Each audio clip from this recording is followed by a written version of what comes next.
जय हिंद, नमस्कार प्यारे साथियों। मैं आप सभी का स्वागत करता हूं आपके अपने परिवार एफएम गोल्ड पर। प्यारे मित्रों, सबसे पहले तो आप सभी लोगों के लिए शिक्षक दिवस की हार्दिक शुभकामनाएं। और प्यारे साथियों, कल जो हमारा सेशन हुआ था उसमें हमने आपको 1919 के भारत शासन अधिनियम के बाद हमने देखा था कि 1919 के भारत शासन अधिनियम में जो अंतिम प्रावधान आया था वो क्या था कि इस अधिनियम की समीक्षा करने के लिए, यानी कि 1919 के भारत शासन अधिनियम की समीक्षा करने के लिए एक आयोग का गठन किया जाएगा, या फिर दोस्तों एक कमीशन का गठन किया जाएगा। एक आयोग का गठन किया गया अगले 10 वर्ष पश्चात। क्या बात हुई थी कि इस एक्ट की समीक्षा करने के लिए अगले 10 वर्ष पश्चात एक आयोग का गठन किया जाएगा। तो प्यारे मित्रों, अगले 10 वर्ष पश्चात एक आयोग का गठन नहीं किया गया, बल्कि कब किया गया, बल्कि दोस्तों 2 वर्ष पहले ही कर दिया गया। यानी कि 1929 की जगह 1927 में ही एक आयोग का गठन किया गया। जो आयोग कहलाया कौन सा, साइमन आयोग कहलाया, जिसमें प्यारे मित्रों 7 सदस्य थे। मैंने आपको बताया कि सातों के सातों अंग्रेज़ थे। प्यारे मित्रों, इसका काफ़ी बड़ी मात्रा में हमारे भारत देश में विरोध हुआ और भारत में सभी दलों ने विरोध किया, कांग्रेस ने भी विरोध किया दोस्तों। और दिसंबर 1927 के मद्रास अधिवेशन में कांग्रेस द्वारा इसका बहिष्कार किया गया पूरी तरीक़ा से, और लाला लाजपत राय की मृत्यु हो गई थी गो बैक साइमन का नारा देते हुए। प्यारे मित्रों, उसके बाद मैंने आपको बताया कि भैया इस समय भारत सचिव लॉर्ड बर्किनहेड हुआ करते। तो बर्किनहेड साहब ने भारत को चेतावनी दी थी कि यदि आप ही इतने चालाक हैं तो क्या कर सकते हैं, आप एक संवैधानिक मसौदा तैयार करके लाइए। तो संवैधानिक मसौदा तैयार करने के लिए एक समिति बनाएगी, जिसे कहा गया नेहरू समिति। और नेहरू समिति ने अपनी रिपोर्ट 10 अगस्त 1928 को प्रस्तुत की, जिसमें दोस्तों तमाम मांगी नेहरू समिति ने। मैंने आपको लिखवाया हुआ है, तो उन्हें आप लोग एक बार देख लीजिएगा। उसके बाद मैंने आपको बताया कि नेहरू समिति के विरोध में इस समय एक व्यक्ति और तैयार हो चुका था, जिसे कहा जाता है मोहम्मद अली जिन्ना। तो मोहम्मद अली जिन्ना की जो पार्टी हुआ करती है उसे कहते हैं मुस्लिम लीग। तो मुस्लिम लीग द्वारा नेहरू समिति के विरोध में एक 14 सूत्री मांग रखी गई दोस्तों। कौन सूत्री मांग? 14 सूत्री मांग रखी गई। कब? 29 मार्च 1929। दोस्तों मैंने आपको 29 अगस्त लिखवा दिया होगा, लेकिन आप लोग उसे 29 मार्च कर लीजिएगा। 29 मार्च 1929 आप लोग कर लीजिएगा उसे। उसके बाद आपको बताया कि मई 1930 में अगले वर्ष क्या आ चुकी है, साइमन कमीशन की रिपोर्ट आ चुकी है। जो हमने मांगा उसके विरोध में ये रिपोर्ट आई। उसके बाद दोस्तों साइमन कमीशन की रिपोर्ट में जो विचार विमर्श हुआ, साइमन कमीशन की रिपोर्ट पर दोस्तों जो भी बातें हुई उसमें, उन पर विचार विमर्श करने के लिए इंग्लैंड में 3 गोलमेज सम्मेलन आयोजित किए गए। कितने गोलमेज सम्मेलन प्यारे मित्रों? इंग्लैंड में 3 गोलमेज सम्मेलन आयोजित किए गए। 3 गोलमेज सम्मेलन कितने हुए दोस्तों? 3 गोलमेज सम्मेलन हुए। 1930 का फर्स्ट राउंड टेबल कॉन्फ्रेंस, 1931 का सेकंड राउंड टेबल कॉन्फ्रेंस और 1932 का थर्ड राउंड टेबल कॉन्फ्रेंस। मैंने आपको बताया कि भैया ये जो साइमन कमीशन की रिपोर्ट आई, उसकी रिपोर्ट पर विचार विमर्श करने के लिए या भारत के संवैधानिक विकास को आगे बढ़ाने के लिए इंग्लैंड में 3 गोलमेज सम्मेलन आयोजित किए गए। 1930 का पहला गोलमेज सम्मेलन, 1931 का द्वितीय गोलमेज सम्मेलन और दोस्तों 1932 का तृतीय गोलमेज सम्मेलन। प्यारे मित्रों, ये जो द्वितीय गोलमेज सम्मेलन आप लोग देख रहे हैं, दोस्तों इसमें कुछ अटपटी बातें होने वाली हैं। कौन सी अटपटी बातें, मैं आपको अभी बताऊंगा। तो मैंने कहा कि 3 गोलमेज सम्मेलन आयोजित किए गए प्यारे मित्रों, जिसमें कांग्रेस जो थी, कांग्रेस प्यारे मित्रों दूसरे गोलमेज सम्मेलन में गई, और कांग्रेस की तरफ से गए महात्मा गांधी जी। कौन गए? महात्मा गांधी जी गए। कांग्रेस की तरफ से गए महात्मा गांधी जी। और दोस्तों तीनों गोलमेज सम्मेलन में भारत से गए कौन? Doctor Bhimrao Ambedkar, doctor BR Ambedkar. तो प्यारे मित्रों, मैंने आपको बताया कि कांग्रेस यानी गांधी जी गए दूसरे गोलमेज सम्मेलन में, और डॉक्टर भीमराव अंबेडकर जी गए कौन से में? तीनों गोलमेज सम्मेलन में गई। तो प्यारे मित्रों, जो दूसरा गोलमेज सम्मेलन था, यहाँ पर कुछ ऐसा विवाद हुआ दोस्तों। महात्मा गांधी जी और अंबेडकर जी के बीच में विवाद हो रहा है। यहाँ पर क्या हो रहा है कि देखिए, इन्होंने अंबेडकर साहब ने बात रखी, द्वितीय गोलमेज सम्मेलन में बात रखी कि भैया ऐसा है, भारत में जो दलितों की स्थिति है, प्यारे मित्रों भारत में जो दलितों की स्थिति है, उन्होंने बताया कि भैया भारत में दलितों की स्थिति बहुत ख़राब है। दलितों की स्थिति ऐसी है कि आप इन इन व्यक्तियों से इन व्यक्तियों के साथ आप अलग ही व्यवहार करते हैं, समाज से हट के व्यवहार करते हैं इनके साथ आप लोग। इन्हें कूड़ा करकट उठाने वाला व्यक्ति समझ लिया है आपने। ये सब बातें डॉक्टर भीमराव अंबेडकर जी बता रहे थे द्वितीय गोलमेज सम्मेलन में कि आप इन लोगों को इनके द्वारा दिया गया पानी नहीं पीना चाहते, आप इनको जहाँ से सार्वजनिक चीज़ें हैं वहाँ से पानी नहीं देना चाहते, सार्वजनिक क्षेत्र में अधिकार नहीं देना चाहते, केवल एक वर्ग के पास ही अधिकार है। तो इन सब चीज़ों के बारे में चर्चाएं दोस्तों चल रही थी। मैं आपको ज़्यादा ऑनलाइन का क्षेत्र है, ज़्यादा नहीं बता सकता, तो आप लोग सीमित मात्रा में ही जानने का प्रयास करें। तो ऐसी बातें चल रही थी दोस्तों। अंबेडकर साहब ने तो यहाँ तक कह दिया कि ये जो दलित लोग अपना कार्य करते हैं, इन कार्यों को उन्हें छोड़ना चाहिए, तत्काल प्रभाव से उन कार्यों को इन्हें छोड़ना चाहिए। तो गांधी जी कहने लगे कि अंबेडकर साहब इस बात को लेकर के तो आप भैया समाज के एक बहुत बड़े तबके को बेरोजगार कर देंगे। तो अंबेडकर साहब बोले बेरोजगारी it is not problem, problem यह है कि आपने इस समाज को केवल कूड़ा करकट उठाने वाला समझ लिया है। दोस्तों प्रॉब्लम ये चल रही है भैया, आप उसको खाट पर बैठने का अधिकार नहीं देना चाहते, मंदिर में जाने का अधिकार नहीं देना चाहते। दोस्तों इसका बहुत बड़ा ऐतिहासिक कारण है, बहुत बड़ा इसका ऐतिहासिक कारण है। दोस्तों जो अत्याचार SC ST ने सहा है, वो अत्याचार दोस्तों भारत में किसी भी पीढ़ी ने नहीं सहा है। दोस्तों SC ST की अभी तक लगभग 2 पीढ़ी पड़ी हैं, 2 पीढ़ी पड़ी हुई हैं अब तक। मेरी बात गौर से सुनिएगा आप लोग। तो कहीं ना कहीं इनकी स्थिति को लेकर के अंबेडकर साहब ने सवाल यहाँ पर खड़े किए। और दोस्तों ये मांग कर रहे थे कि भारत में दलितों को भी एक पृथक निर्वाचन क्षेत्र दिया जाए, कम्युनल अवार्ड दिया जाए, क्योंकि प्यारे मित्रों मुस्लिमों को दिया जा चुका है, ईसाइयों को दिया जा चुका है, आंग्ल भारतीयों को दिया जा चुका है, सिखों को दिया जा चुका है। अब बारी थी दलितों को सांप्रदायिक निर्वाचन प्रणाली देने की।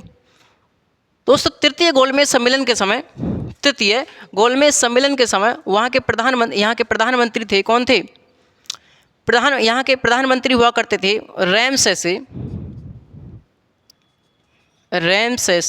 मैकडोनल्ड्स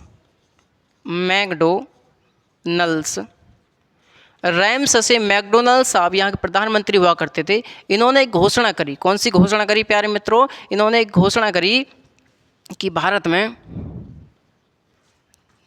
दलितों के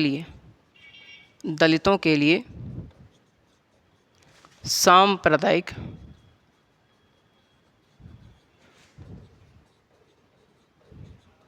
निर्वाचन प्रणाली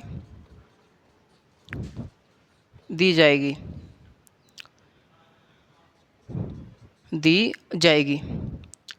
क्या घोषणा कर दी? सांप्रदायिक निर्वाचन प्रणाली, या फिर दोस्तों कम्युनल अवार्ड। तो मैंने आपको बताया कि तृतीय गोलमेज सम्मेलन के समय ब्रिटिश प्रधानमंत्री रैमसेसी मैकडोनल्ड्स साहब ने एक घोषणा करी। कौन सी घोषणा प्यारे मित्रों? इन्होंने घोषणा करी कम्युनल अवार्ड की, कि भारत में जो दलित हैं उनके लिए भी क्या दिया जाएगा? सांप्रदायिक निर्वाचन प्रणाली दी जाएगी। क्योंकि दोस्तों मैंने आपको बताया कि तमाम समाज के वर्गों के लिए दी जा चुकी है। दोस्तों इससे गांधी जी बहुत नाराज़ हुए। गांधी जी ने कहा कि भैया आप क्या करना चाहते हैं? आप तमाम देश को बंटवारा कर दिया इन्होंने, कि भैया तमाम संप्रदाय के तौर पर स्थापित कर दिए, समाज के तमाम टुकड़े कर दिए इन्होंने। ईसाइयों को अलग कर दिया, मुस्लिमों को अलग कर दिया, सिखों को अलग कर दिया, और आप लोग अब दलितों को भी सांप्रदायिक निर्वाचन प्रणाली दे करके अलग करना चाहते हैं समाज से, और समाज से अलग दिखाना चाहते हैं। तो प्यारे मित्रों गांधी जी, आप लोग जानते गांधी जी जहाँ भी जाते थे अपना अनशन पर बैठ जाते थे प्यारे मित्रों। अब गांधी जी को भैया क्या हुआ कि गांधी जी को सूझा कुछ नहीं। गांधी जी क्या हुआ कि पुणे की येरवदा जेल में क्या बैठ गए? अनशन पर बैठ गए, आमरण अनशन पर बैठ गए। और प्यारे मित्रों उन्होंने विरोध किया किसका? सांप्रदायिक निर्वाचन प्रणाली जो दलितों को दी गई है, इसके चलते वो विरोध में आए और कहाँ बैठ गए? पुणे की येरवदा जेल में आमरण अनशन पर बैठ गए। प्यारे मित्रों मजबूरन इस कम्युनल अवार्ड को वापस लिया गया। प्यारे मित्रों आगे चल करके महात्मा गांधी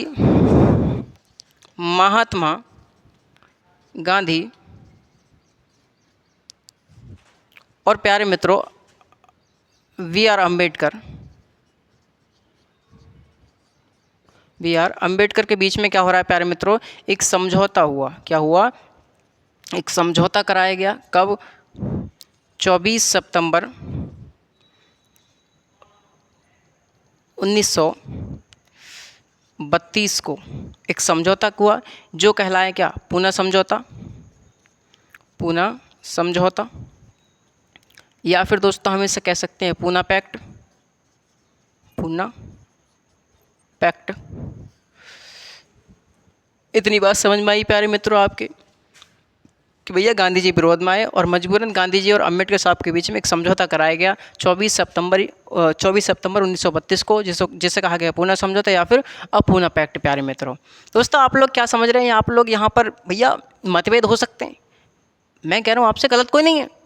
कहीं आप गलत समझ रहे हो कोई से इनमें से, गलत कोई नहीं है, सब आपके लिए लड़ रहे हैं, सब आपके लिए लड़ रहे हैं। दोस्तों ये समाज के निर्माता हैं, ये समाज के निर्माता हैं, आप लोग कहीं और समझ लें। दोस्तों आप लोगों ने समझ रखा अम्बेडकर साहब को केवल दलितों के हितैषी समझ रखा है कि मतलब कि भैया इन्हें एक जाति धर्म से ही जोड़ करके देखते हैं। लेकिन दोस्तों ये लोग समाज के निर्माता थे। इन्होंने महिलाओं के लिए, पिछड़े वर्गों के लिए और आपको आपको आपको आप बनने की जो अधिकार दिलवाए दोस्तों, उसको कोई नहीं जानता। प्यारे मित्रों उनमें इनका बहुत बड़ा योगदान है, उनमें इनका बहुत बड़ा योगदान है प्यारे मित्रों। तो आप लोग इनको केवल एक जाति धर्म का नेता नहीं देख सकते, जाति धर्म का नेता नहीं समझ सकते। दोस्तों आप लोग इनके लिए चारों ओर देखना पड़ेगा कि भैया कौन आदमी क्या कर रहा है हमारे लिए, कौन आदमी क्या किया हमारे लिए। प्यारे मित्र इन्होंने समाज के हित के लिए कार्य किया, हम सब के लिए कार्य किया। ऐसा नहीं कि भैया एक ही वर्ग के लिए इन्होंने संघर्ष किया, नहीं, सबके लिए संघर्ष किया। दोस्तों सबके लिए संघर्ष किया, जब भी तो ये भारत देश सोने की चिड़िया कहलाता है। प्यारे मित्रों हमारा संविधान दुनिया का सबसे बड़ा और विस्तृत और लिखित संविधान है। ये ऐसा नहीं बन गया। संविधान सभा में एकमात्र सबसे ज़्यादा पढ़े लिखे व्यक्ति थे डॉक्टर भीमराव अम्बेडकर, इनके बराबरी में कोई नहीं आता था दोस्तों। कहीं कुछ बराबरी में आते थे BN राव, जो संविधान सभा के संवैधानिक सलाहकार थे। वरना दोस्तों भारत में इनसे ज़्यादा पढ़ा लिखा ना तो अब तक हुआ है दोस्तों, संविधान सभा में भी पहले व्यक्ति सबसे ज़्यादा पढ़े लिखे थे। प्यारे मित्रों आप लोग योगदान समझा करें व्यक्ति के, ये समाज के निर्माता हैं, सब इन्हीं की देन है जो आज हम लोग पढ़ पा रहे हैं और चैन से सो पा रहे हैं। प्यारे मित्रों जो इतना बड़ा सुंदर संविधान हमको बना करके दे दिया। तो प्यारे मित्रों आप लोग मूल्यों को समझे करें किसी भी व्यक्ति के, यूं ही किसी पर हम उंगली नहीं उठा सकते। हम लोग इन लोगों के पैर की चप्पल की धूल भी नहीं है प्यारे मित्रों। हम क्या बताएं, प्यारे मित्रों। चलिएगा आगे बढ़ते हैं। तो दोस्तों इतनी बात समझ में आई होगी कि भैया अब आगे क्या हुआ। मैंने आपको बताया कि ये तीनों गोलमेज सम्मेलन आए।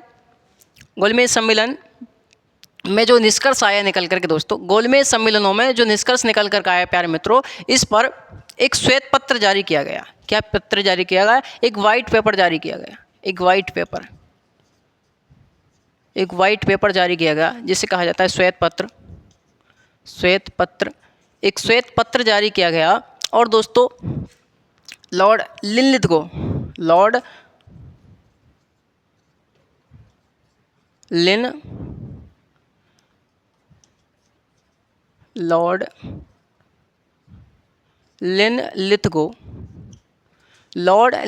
की अध्यक्षता में दोस्तों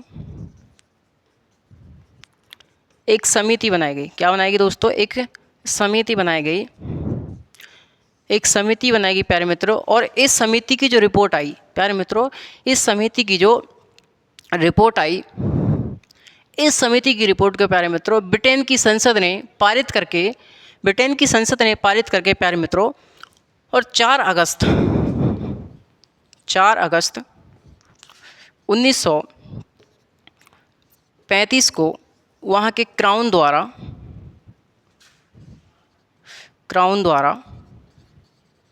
क्या कर देगा, उस पर हस्ताक्षर कर देंगे हस्ताक्षर कर दिए गए और यही रिपोर्ट बनती क्या दोस्तों, भारत शासन अधिनियम 1935। भारत शासन अधिनियम, भारत शासन अधिनियम 1935 प्यारे मित्रों यही रिपोर्ट बनती है, जिसमें दोस्तों कितने, जिसमें 321 का थे आर्टिकल थे, 321 आर्टिकल थे और प्यारे मित्रों 10 अनुसूचियाँ थीं। क्या थीं? 10 अनुसूचियाँ थीं, 10 अनुसूचियाँ थीं और 14 क्या थे, भाग थे। प्यारे मित्रों मैंने आपको इतनी बातें बताई होंगी कि भैया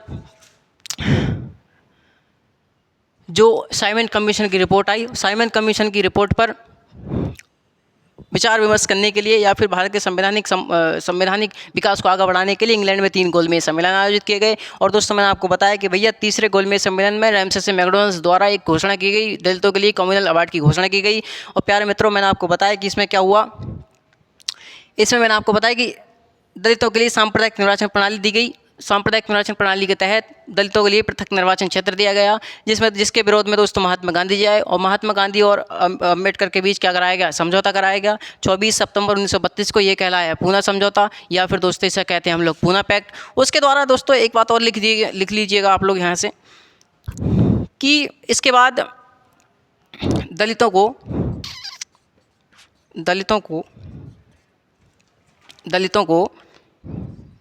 हिंदुओं की निर्वाचन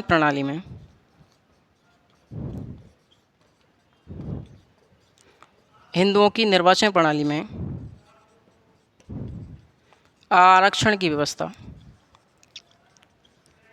आरक्षण की व्यवस्था कर दी गई। प्यारे मित्रों मैंने आपको बताया होगा कि भैया क्या हुआ, इस समझौते के बाद दलितों को हिंदुओं की निर्वाचन प्रणाली में एक आरक्षण की व्यवस्था कर दी गई। और प्यारे मित्रों इसके बाद मैंने आपको बताया कि इन गोलमेज सम्मेलनों में जो निष्कर्ष निकल कर आया उस पर एक वाइट पेपर या श्वेत पत्र जारी किया गया और लॉर्ड लिनलिथगो की अध्यक्षता में एक समिति बनाई गई और इस समिति की रिपोर्ट को ब्रिटेन की संसद द्वारा पारित करके 4 अगस्त 1935 को इस पर क्राउन द्वारा हस्ताक्षर कर दिए गए दोस्तों। और यही रिपोर्ट बनती है भारत शासन अधिनियम 1935 प्यारे मित्रों, जिसमें 321 आर्टिकल थे, 10 अनुसूचियाँ थीं और दोस्तों 14 भाग थे। अब हम देखेंगे 1935 का भारत शासन अधिनियम। दोस्तों हम लोग 1935 तक पहुँच गए। बस 1 मिनट का समय लूँगा मैं आपसे प्यारे मित्रों। देखिए थोड़ी मेरी तबीयत डाउन है इसलिए मैं आज थोड़ा धीरे पढ़ा रहा हूँ आपको, लेकिन आप लोग क्या करें, सहयोगिता बनाए रखें, अपने भाई का सहयोग करें और FM गोल्ड आपके लिए सदैव तत्पर तैयार है प्यारे मित्रों। आपसे बढ़कर हमारे लिए कोई भी नहीं है, आप लोग हमारे साथी हैं। हम लोग आपके लिए अधिक से अधिक अच्छे से अच्छा कंटेंट लाने के प्रयास करते रहते हैं। और दोस्तों अभी थोड़ी तबीयत नाराज़ है, लेकिन तबीयत ठीक होते ही मैं आपको एक श्रृंखला लेकर के आ रहा हूं जिसे हम कहेंगे नो योर सीरीज़। और नो योर सीरीज़ में प्यारे मित्रों हम आपको जो महत्वपूर्ण चैप्टर्स होते हैं उनसे रूबरू कराएंगे, चाहे वो कुछ सिद्धांत हों पॉलिटी के, चाहे कुछ महत्वपूर्ण चैप्टर हों। इसमें दोस्तों ये चैप्टर आपके लिए सभी एग्ज़ाम को कवर कराएंगे, जिसमें चाहे वो RO का आने वाला एग्ज़ाम हो, चाहे UPPCS का हो, चाहे दोस्तों आपका कोई भी एग्ज़ाम अदर एग्ज़ाम क्यों ना हो, छोटा हो या बड़ा एग्ज़ाम। एमएन सर आपसे वादा करता है कि आपका सिलेक्शन ज़रूर करवा कर रहेगा। आप लोग केवल दोस्तों मेरे साथ बनाए रखें। चलिएगा अब हम बात करेंगे प्यारे मित्रों 1935 के भारत शासन अधिनियम पर। Government of India act 1935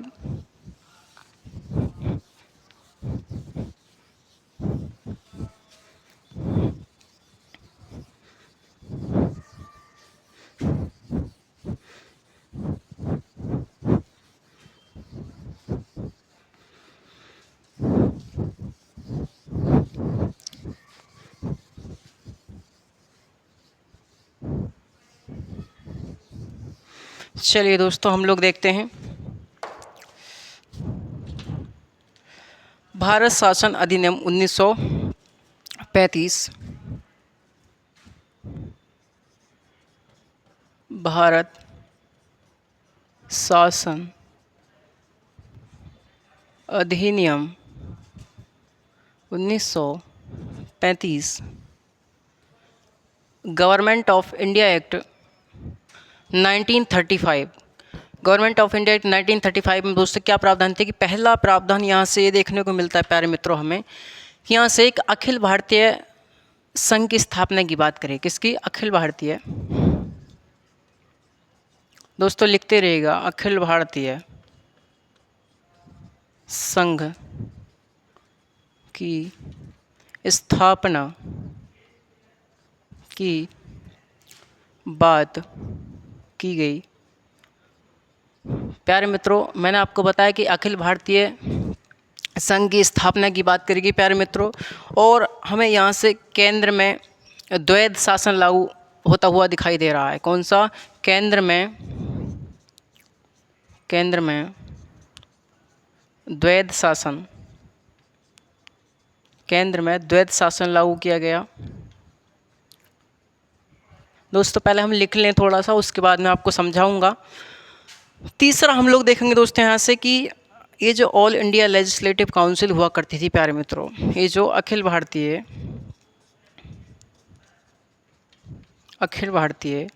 Vidhan Parishad जो हुआ करती थी प्यारे मित्रों, विधान परिषद जो हुआ करती थी, उसमें मैंने आपको बताया 1919 में इसे द्विसदनीय बनाया गया। एक सदन का नाम रखा गया विधानसभा, दूसरे सदन का नाम रखा गया क्या? राज्य परिषद। तो प्यारे मित्रों इसमें कुछ परिवर्तन किए गए, और परिवर्तन क्या किए गए मेरे दोस्तों? यहाँ से परिवर्तन ये हुए कि भैया ये जो दो सदन हुआ करते थे, एक का नाम रखा गया था विधानसभा और दूसरे का नाम रखा गया प्यारे मित्रों क्या? राज्य परिषद। तो जो विधानसभा हुआ करता था प्यारे मित्रों, इसका नाम बदल करके कर दिया था संघीय सभा। क्या कर दिया गया था? संघीय सभा। और प्यारे मित्रों इसमें मेंबर हुए 375। कितने? 375 इसमें मेंबरों को बढ़ाया जा रहा है। और ये जो हुआ करता था इसे रखा गया राज्य परिषद ही रखा गया प्यारे मित्रों। इसमें कितने सदस्य हैं? तो इसमें प्यारे मित्रों कितने सदस्य होंगे? इसमें होंगे 260 सदस्य प्यारे मित्रों। कितने? 260 सदस्य इसमें होंगे, 260 सदस्य इसमें होंगे। और प्यारे मित्रों ये 375 जो हैं इसमें से 250 का तो होना है क्या? निर्वाचन होना है, ब्रिटिश प्रांतों से निर्वाचन होगा। और दोस्तों ये जो कितने बच गए? अब 125 बच गए, और 125 का होना है मनोनयन होना है। कहाँ से? देसी रियासतों से। कहाँ से प्यारे मित्रों? देसी रियासतों से। अरे हाँ या ना? अगला मैंने आपको बताया कि ये जो 260 सदस्य हैं, 260 सदस्यों में से दोस्तों 156 का होना है निर्वाचन, और 104 बच गए ना, 104 का होना, इनका क्या होना है? निर्वाचन। और इनका क्या होना है प्यारे मित्रों? इसका होना है मनोनयन, यानी कि नॉमिनेशन इनका होना है। कहाँ से? देसी रियासतों से प्यारे मित्रों इनका मनोनयन हो जाएगा, यानी कि नॉमिनेशन हो जाएगा। ये दोनों बात आपको समझ में आई होंगी आशा करता हूँ। एक सेकंड रुकिएगा। अब आपको दिखाई दे रहा होगा दोस्तों, तबीयत थोड़ी ज़्यादा ही नाराज़ चल रही है। और दोस्तों यहाँ से एक संघीय न्यायालय की स्थापना की गई। संघीय न्यायालय की स्थापना की गई। संघीय न्यायालय की स्थापना की गई दोस्तों। और मैं आपको यहाँ से बताऊं कि यहाँ पर शक्तियों का विभाजन किया गया दोस्तों। शक्तियों का विभाजन किया गया। कैसे किया गया? तो प्यारे मित्रों शक्तियों के विभाजन की 3 सूचियाँ लाई गई। पहली का ही संघ सूची, राज्य सूची, संघ सूची, राज्य सूची, और दोस्तों समवर्ती सूची। इसमें कितने थे? 59, 54 और 36 इस समय विषय हुआ करते थे। क्या हुआ करते थे? विषय हुआ करते थे प्यारे मित्रों। इनमें इतनी बातें मोटी मोटी आप लोग समझें पहले। तो प्यारे मित्रों, मैंने आपको क्या बताया कि भैया गवर्नमेंट ऑफ इंडिया एक्ट 1935 से हम लोगों को कुछ प्रावधान देखने को मिलेंगे, जिसमें मैंने आपको पहला प्रावधान बताया कि भैया यहाँ से अखिल भारतीय संघ की स्थापना की बात करी। प्यारे मित्रों, अखिल भारतीय संघ की स्थापना की बात करी जा रही है, लेकिन यहाँ पर स्थापना नहीं हो रही है। गुरु जी कैसे? तो प्यारे मित्रों, यहाँ पर क्या प्रावधान था? प्रावधान ये था कि इन्होंने कहा था कि भैया ब्रिटिश प्रांत तो सभी आएंगे, ब्रिटिश प्रांत तो सभी आएंगे इस अखिल भारतीय संघ में, ऑल इंडिया फेडरेशन में, कि भैया ब्रिटिश प्रांत सभी आएंगे। ब्रिटिश प्रांत क्या है? मैंडेटरी हैं। लेकिन देसी रियासतों को यहाँ पर क्या दी गई? स्वायत्तता दी गई। देसी रियासतों को यहाँ पर स्वायत्तता दी गई कि भैया ये जो देसी रियासतें हैं इनके ऊपर छोड़ा जाता है कि ये आना चाहें तो भैया आ सकती हैं लेकिन संघ में, और ना आना चाहें तो कोई दिक्कत वाली बात नहीं है। तो प्यारे मित्रों, कौन राजा ऐसा होगा जो अपना राजपाट छोड़ करके एक संघ में आकर के मिलेगा? दोस्तों, कोई राजा आया ही नहीं। मैं कह रहा हूँ कोई राजा इसमें आया ही नहीं, शामिल ही नहीं हुआ। तो प्यारे मित्रों, अखिल भारतीय संघ की स्थापना हो ही नहीं पाई। बात जरूर की गई थी प्यारे मित्रों, लेकिन क्या हुआ कि इसकी स्थापना नहीं हो पाई। दूसरा, मैंने आपको बताया कि केंद्र में द्वैत शासन लागू किया गया। अरे प्यारे मित्रों, केंद्र में द्वैत शासन लागू किया गया क्या भैया? कैसे? दोस्तों याद कीजिए 1919 का भारत शासन अधिनियम, और मैंने आपको उसमें बताया होगा कि भैया यहाँ पर प्रांतों में द्वैत शासन लागू किया जा रहा है। क्या किया जा रहा था? प्रांतों में द्वैत शासन लागू किया जा रहा था। कहाँ पर? 1919 में। कैसे दोस्तों? मैंने आपको बताया कि प्रांतों को जो सब्जेक्ट दिए गए थे उसको दो भागों में विभाजित कर दिया था। एक तो आरक्षित विषय, दूसरा हस्तांतरित विषय। और आरक्षित विषय का प्रशासन कौन कर रहा था? गवर्नर और उसकी कार्यकारी परिषद। अरे हाँ, है ना। और दोस्तों, हस्तांतरित विषय का प्रशासन कौन कर रहा था? मैंने आपको बताया दोस्तों, गवर्नर कर रहा है। किसके माध्यम से? विधान परिषद के माध्यम से। दोस्तों, प्रांतों में विधान परिषद थी। तो यहाँ पर क्या होगा दोस्तों? यहाँ पर ये जो केंद्र के जो विषय हैं इनको भी किस में बांटा जाएगा? दो भागों में बांटा जाएगा। आरक्षित विषय, दोस्तों आरक्षित विषय और हस्तांतरित विषय, यानी कि रिजर्व सब्जेक्ट और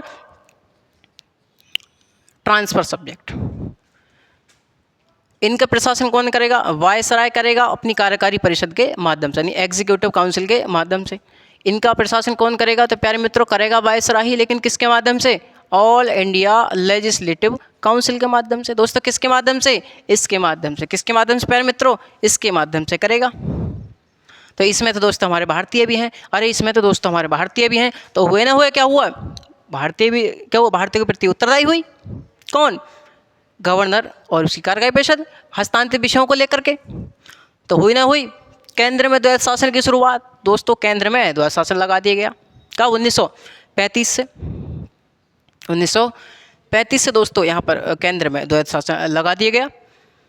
अगला मैंने आपको बताया कि भैया जो अखिल भारतीय विधान परिषद हुआ करती थी, यानी ऑल इंडिया लेजिस्लेटिव काउंसिल जो हुआ करती थी, प्यारे मित्रों मैंने आपको इसमें बताया होगा कि भैया इसमें कुछ परिवर्तन किया गया। और परिवर्तन क्या किया गया मैंने आपको बताया था 1919 में जो विधानसभा इधर वाला जो सदन हुआ करता था उसका नाम बदल करके संघीय सभा रख दिया गया। दूसरी तरफ राज्य परिषद ही था।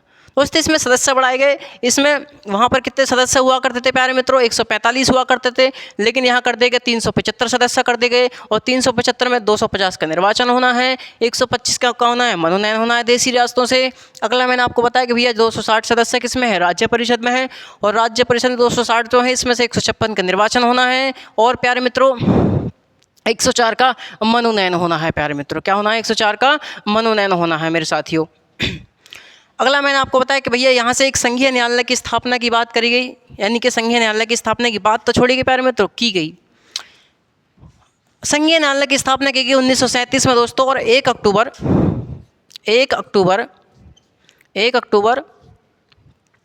1937 से लेकर के इस संघीय न्यायालय ने अपना कार्य करना प्रारंभ कर दिया था। कहाँ पर? दिल्ली में। दोस्तों ये क्या था? एक संघीय न्यायालय था। और संघीय न्यायालय की स्थापना की 1937 में। और दोस्तों 1 अक्टूबर 1937 से इस संघीय न्यायालय ने अपना कार्य करना शुरू कर दिया दिल्ली में। दोस्तों ये जो संघीय न्यायालय बनाया गया था, इस संघीय न्यायालय में एक मुख्य न्यायाधीश के साथ एक मुख्य न्यायाधीश के साथ 7 अन्य न्यायाधीश थे प्यारे मित्रों, 7 अन्य न्यायाधीश हुआ करते थे। और कभी कभी एक बार दोस्तों मुख्य न्यायाधीश का नाम पूछा था एसएससी के एग्ज़ाम में, तो मुख्य न्यायाधीश का नाम आप लोग लिख लीजिएगा। इसे कहा जाता है sir Maurice Gwyer. Sir Maurice Gwyer, sir Maurice Gwyer इन्हें कहा जाता है। कौन थे? मुख्य न्यायाधीश हुआ करते थे प्यारे मित्रों। और यहाँ से हम लोगों को प्रावधान देखने को मिलेगा, यहाँ से दोस्तों प्रांतीय स्वायत्तता प्रदान की गई। प्रांतीय स्वायत्तता प्रदान की गई। प्रांतीय स्वायत्तता प्रदान की गई, यानी कि पूरी तरीक़ा से प्रांतों में स्वतंत्रता दी गई भारतीयों के लिए, और केंद्र में द्वैध शासन लागू किया गया प्यारे मित्रों। क्वेश्चन पूछता है कि प्रांतीय स्वायत्तता भारतीयों को कब प्रदान की गई? 1935 के भारत शासन अधिनियम से। एक क्वेश्चन और पूछ सकता है दोस्तों कि प्रांतों के द्वैध शासन को कब समाप्त किया गया? यानी कि प्रांतों में द्वैध शासन को कब समाप्त किया गया? कब दोस्तों? 1935 में। दोस्तों क्वेश्चन लगभग सेम ही है, आप लोग समझने का प्रयास कीजिएगा। मैंने आपको 1919 पढ़ाते समय भी आपको बताया होगा। अरे हाँ या ना प्यारे साथियों? तो यहाँ से प्रांतीय स्वायत्तता प्रदान की गई हम लोगों के लिए, यानी प्रांतों पूरी तरीक़े से स्वतंत्रता दी गई प्यारे मित्रों। तो अगला हम लोग देखते हैं, आप लोग पहले इसे रफ कर लें थोड़ा सा। एक और देख लें भैया, शक्तियों के विभाजन किया गया। अरे शक्तियों के विभाजन तक समझ में आ रही होगी बात कि भैया शक्तियों का विभाजन किया गया। शक्तियों का विभाजन करने के लिए प्यारे साथियों संघ सूची, राज्य सूची और संवर्ती सूची बनाई गई, और कहा गया कि भैया संघ सूची जो है इस पर कानून बनाने का अधिकार केंद्र सरकार के लिए है, संसद कानून बनाएगी। और राज्य सूची पर कौन बनाएगा? राज्य का विधानमंडल बनाएगा। और संवर्ती सूची पर कौन बनाएगा प्यारे मित्रों? दोनों बनाएंगे। कौन बनाएंगे?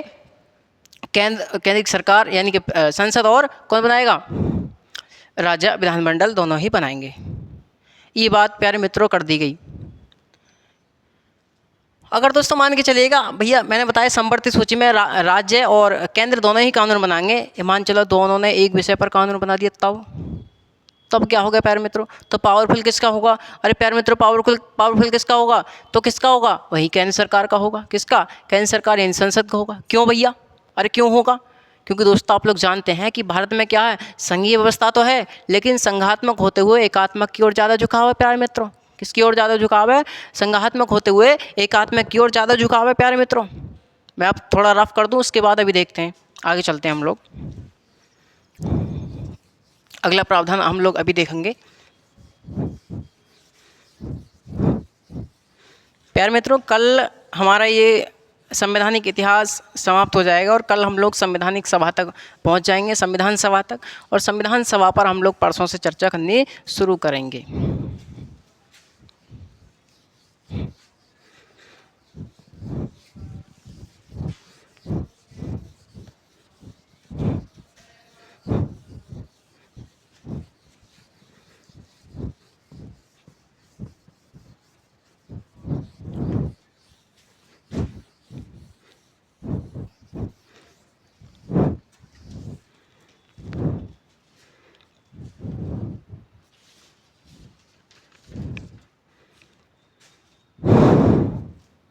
आइए दोस्तों, तो अब हम बात करते हैं कि भैया यहाँ से और क्या क्या है गुरुजी। और यहाँ से प्रांतों में द्विसदनवाद लागू किया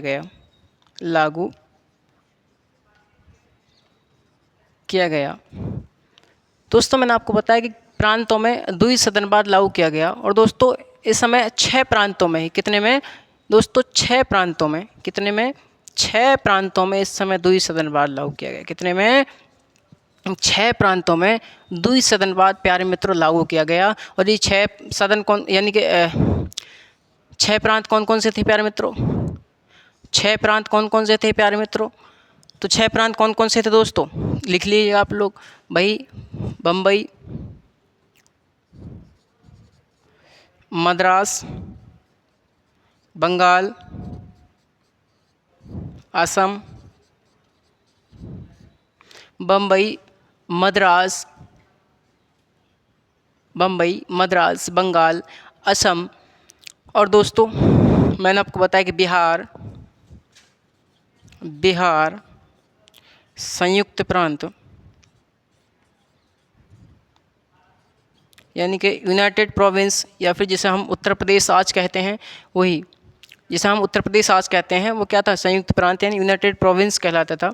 तो मैंने आपको बताया कि भैया प्रांतों में द्विसदनवाद, दोस्तों केंद्र में द्विसदनवाद कब लागू किया गया था, 1919 में। अरे दोस्तों केंद्र की जो विधायिका थी उसको द्विसदनी कब बनाया गया था 1919 में। लेकिन दोस्तों प्रांतों की जो विधानसभा है, यानी कि प्रांतों की जो विधान परिषद है, प्रांतों की विधान परिषद को, अखिल भारतीय विधान परिषद जो प्रांतों में है उसको द्विसदनवाद लागू किया जा रहा है उसमें, यानी प्रांतों में द्विसदनवाद लागू किया जा रहा है। और कितने प्रांतों में द्विसदनवाद लागू किया गया, यानी कितने प्रांतों में 2 सदन बनाए गए, तो बम्बई, मद्रास, बंगाल, असम, बिहार और संयुक्त प्रांत, यानी कितने में दोस्तों, 6 प्रांतों में। कितने में, 6 प्रांतों में प्यारे मित्रों, कितने में, 6 प्रांतों में क्या बनाए गए, 2 सदन लागू किए गए प्यारे मित्रों। और क्या हुआ यहाँ से, और प्यारे मित्रों यहाँ से हुआ कि कहा गया यहाँ पर कि जो अवशिष्ट शक्तियाँ होंगी, अवशिष्ट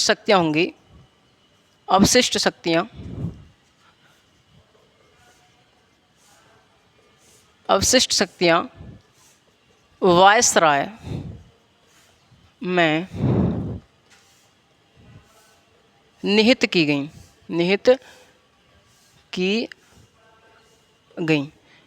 क्या कहा प्यारे मित्रों हमने कि अवशिष्ट जो शक्तियां हैं, यानी कि संघ सूची, राज सूची और संवर्ती सूची में जो विषय नहीं है प्यारे मित्रों, इन तीनों सूचियों में जो विषय नहीं है, जो विषय इन तीनों में नहीं है, जो अलग है, वो विषय क्या कहलाएगा, अवशिष्ट शक्तियां कहलाएगी, या फिर अवशिष्ट विषय कहलाएगा। और अवशिष्ट शक्तियां या अवशिष्ट विषय जो है दोस्तों, वो वायसराय में निहित किया गया, यानी वायसराय अपने हिसाब से इनसे निपट सकता है, ये प्रावधान कर दी गई प्यारे मित्रों। और क्या किया गया कि यहाँ से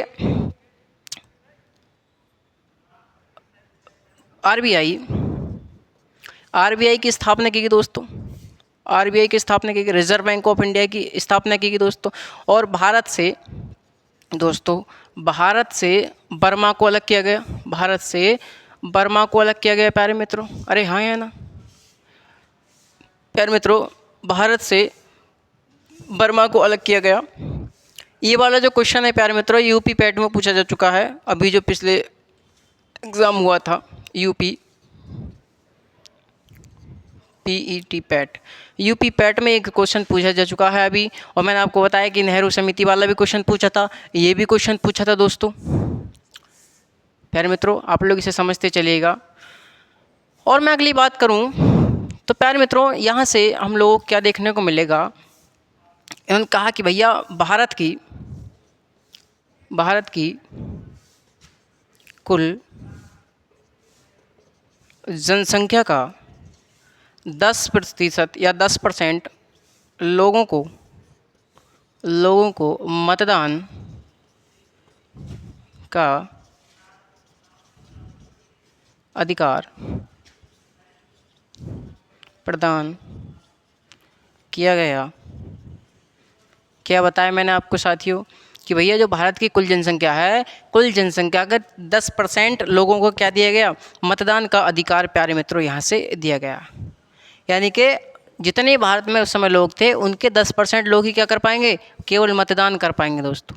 मतदान हैं सर जी, वोटिंग को हिसाब किताब तो हमारे यहाँ अलग प्रकार से होवे प्यारे साथियों। तो 10% लोगों को क्या दिया गया, कुल जनसंख्या के 10% लोगों को क्या दिया गया दोस्तों, मतदान का अधिकार दिया गया। इसका मतलब समझिए दोस्तों, सभी के पास मतदान का अधिकार नहीं था, बल्कि दोस्तों कितने लोगों के पास था, 10% या फिर 10% लोगों के पास मतदान का अधिकार हुआ करता था।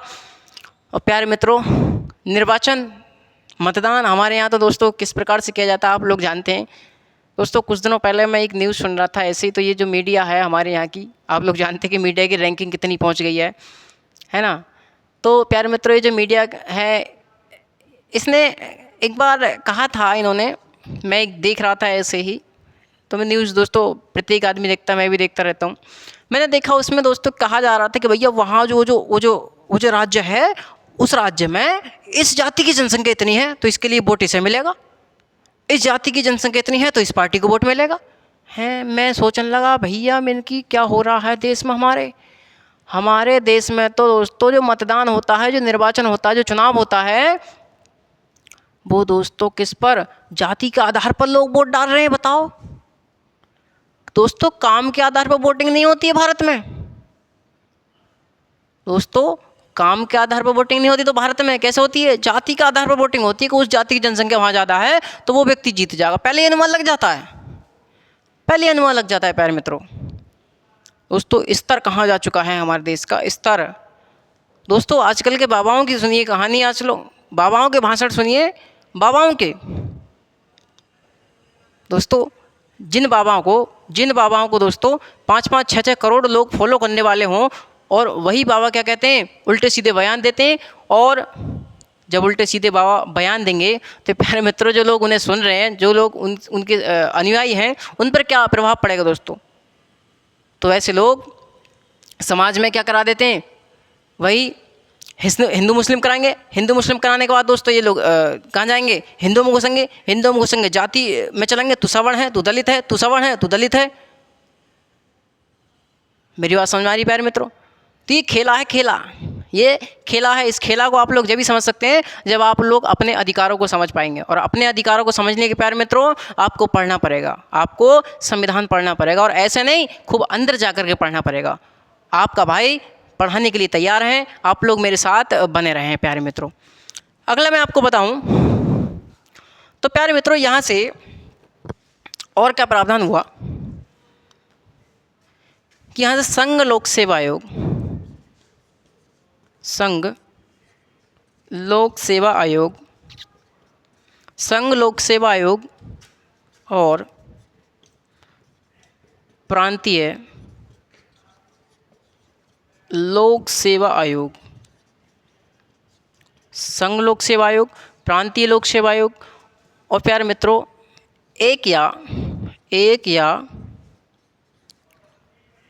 एक से अधिक प्रांतों के लिए संयुक्त प्रांतीय लोक सेवा आयोग का गठन किया गया।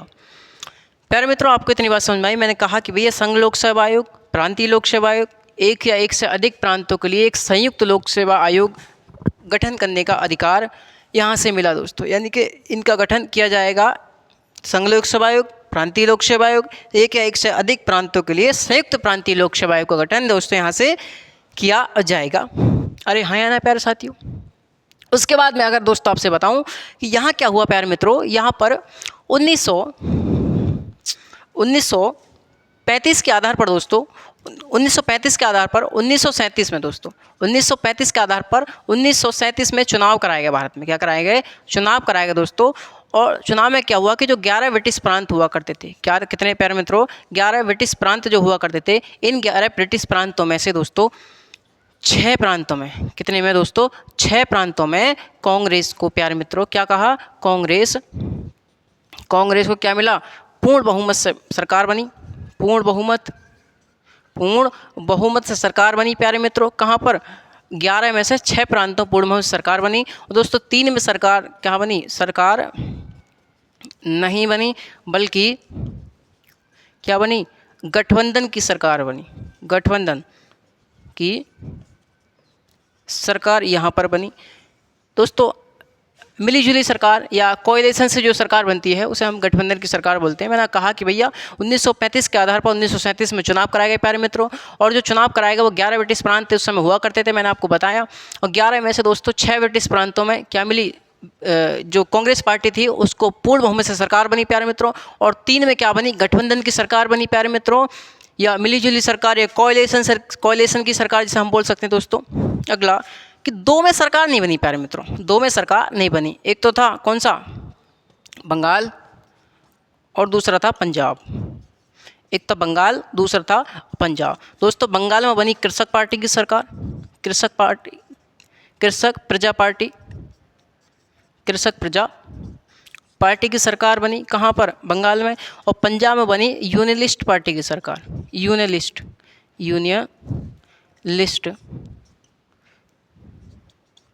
पार्टी।